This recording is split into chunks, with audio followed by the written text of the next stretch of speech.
on the presence of a non-volatile solute in a solution lower its vapor pressure, and this lowering of vapor pressure makes further changes, that elevation in a boiling point, depression in a freezing point. So now we can see how the presence of a non-volatile solute in a solution make its freezing point lowers.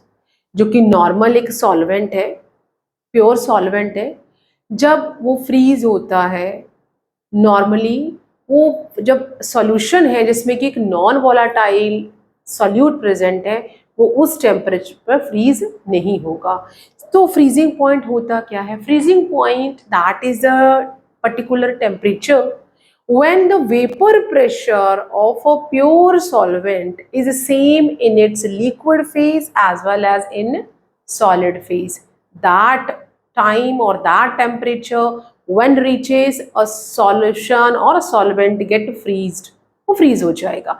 And how it will get lowers on the addition of the non volatile solute, क्योंकि हमने अपने previous video lectures में देखा है और we saw that कि जो non volatile solute है it makes the vapour pressure of a solution और we can say pure solvent lowers, वो कम कर देता है।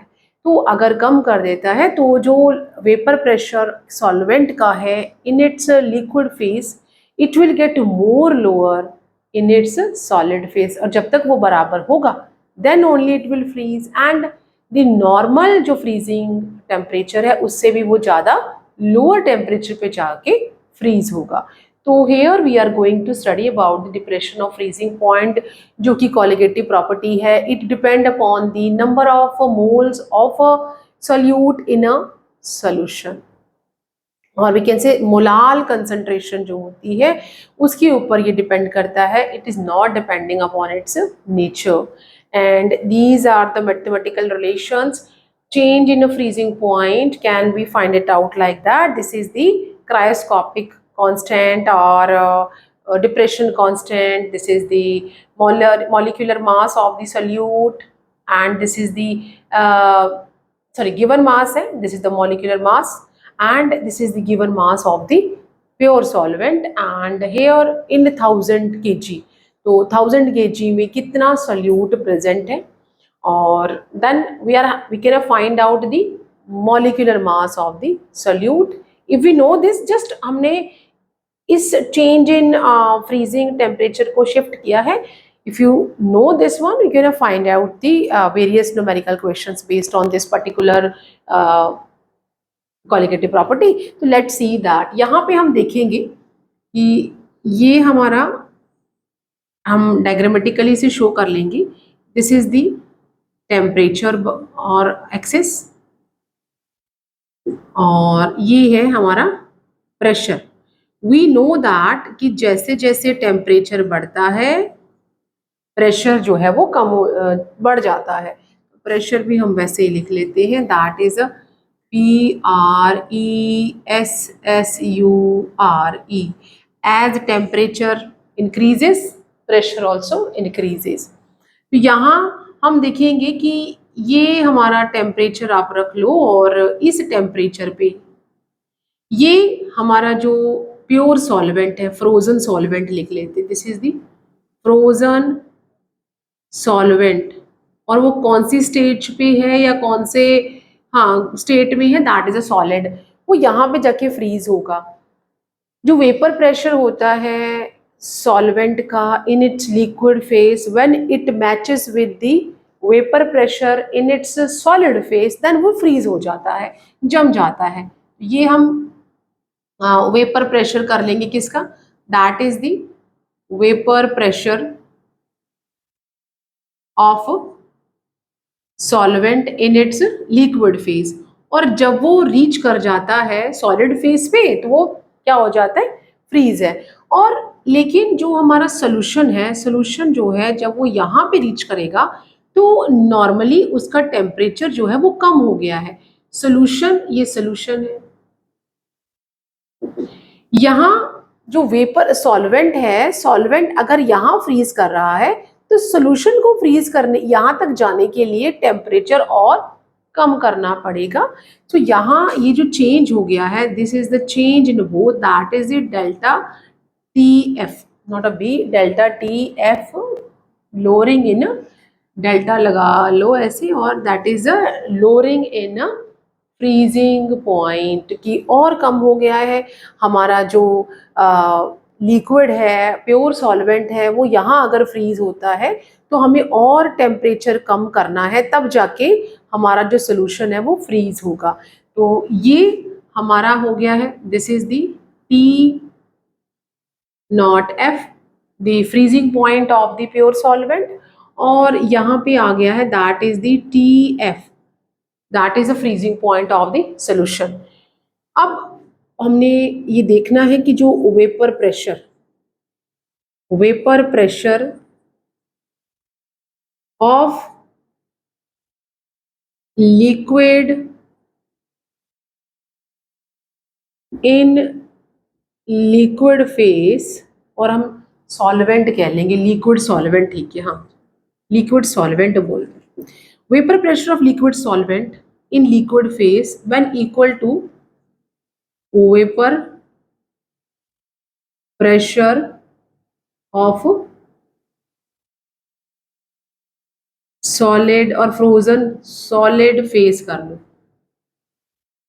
सॉलिड फेस ऑफ सॉल्वेंट, जब ये बराबर हो तो क्या होता है, vapour pressure of a liquid solvent in liquid phase when equal to vapor pressure of a solid phase of a solvent, then it will get freeze, वो freeze हो जाता है। अब ये जो change हुआ है, how we can find it, जो delta TF है, change in the freezing, that is equal to T not F minus TF, और कम हो गया है, this what we are having, और ये जो है this is the directly proportional to molality. It depends upon the number of moles of the solute in 1 kg of the solvent, and that can be written as delta TF equal to, यहाँ पे हमने KF cryoscopic constant लगा दिया है, और इसे depression constant भी कहते हैं, और इसे हम लोग फ्रीजिंग पॉइंट डिप्रेशन कांस्टेंट भी कहते हैं, और इसे हम आगे फर्दर इस तरह से लिखेंगे KF, ये मोलैलिटी है, molality means number of moles of the solute divided by the given mass of the solvent and in kg, इस तरह से हो जाएगा। और यहाँ पे ये जो N2 है that is equal to KF, equal, आगे इक्वल का साइन लगाते हैं, इनटू नंबर ऑफ मोल्स के लिए क्या लिखते हैं हम लोग, that is a given mass divided by molecular मास, और यहाँ पे ये W1 ऐसे आ जाएगा इनटू 1000, ठीक है।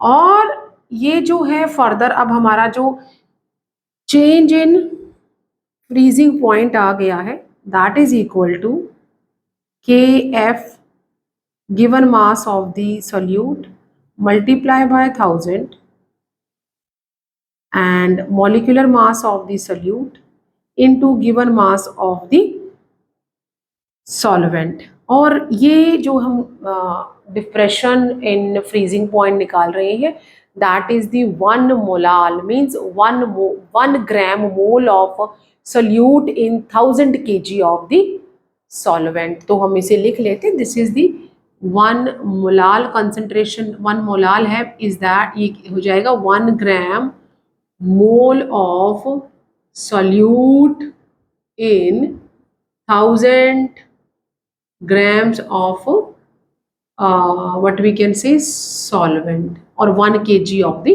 solvent, इस तरह से हमने इसको निकालना है। और यहाँ से ये जो KF है दैट इज, KF क्या है, KF is the cryoscopic constant,